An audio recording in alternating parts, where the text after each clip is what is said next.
Na kamere Peťo Bednář z týmu Dream Team, ktorí si odbili svoju premiéru v prvej lige. Aký to bol zápas? Smutná premiéra, musím povedať, pretože zdá sa, že sme si vypili takú tú nováčikovskú daň, alebo teda nedarilo sa nám dnes tak, ako sa nám darilo v tých predošlých sezónach. Zase na druhej strane je potrebné povedať, že vždy sme štartovali súťaž nižšie a teraz sme sa dostali vlastne na tú najvyššiu úroveň. A je to cítiť, tie týmy sú kvalitnejšie, ten futbal je trošku iný. Jednak možno tá nováčikovská daň, ale jednak aj to, že po skončení tej jesenej časti alebo predchádzajúceho ročníka Top ligy sme sa na ihrisku v podstate s chalami nestretli. Dnes to bolo prvýkrát od skončenia predchádzajúceho ročníka a prvýkrát, dá sa povedať, aj v tomto roku, čo sme sa stretli na ihrisku a bolo to také rozhárané.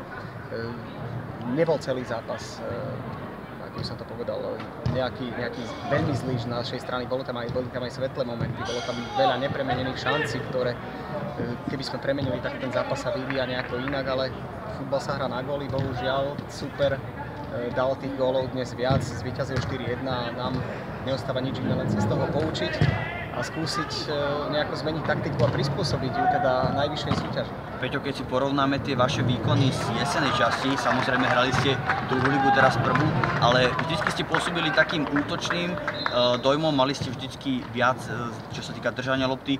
Bolo to dneska taktikou, že ste vedeli, proti komu hráte, alebo bolo to spôsobené tou silou toho supera vášho?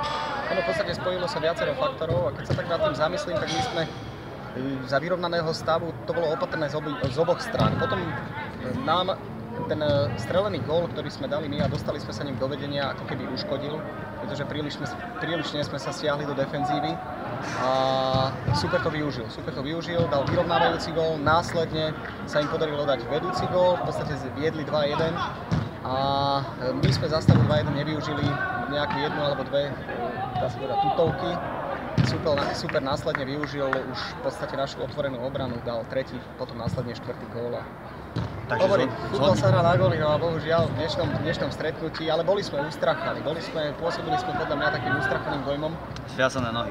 Boli to aj zviazané nohy, no aj po tej zime sa asi ťažko rozbieha, neviem, ešte musí sa asi otepliť trošičku, aby to bolo svižnejšie. Takže hovorí, že keď budete premieňať tie šance, tak by nemal byť problém. Tak jednak premieňať šance, jednak je potrebné dodržiavať disciplínu, lebo na dnešné stretnutie sme prišli niektorí aj v 5. minúte, niektorí v 10. Takže je to súhra všetkých vecí a dobrý výkon dobrého mužstva sa skladá z maličkosti. Nie len musí predvádzať dobrý výkon na ihrisku, ale musí tam byť aj tá disciplína, musí tam byť tá taktika, dodržiavanie a keď to všetko pôjde, tak ja si myslím, že aj tie výsledky prídu.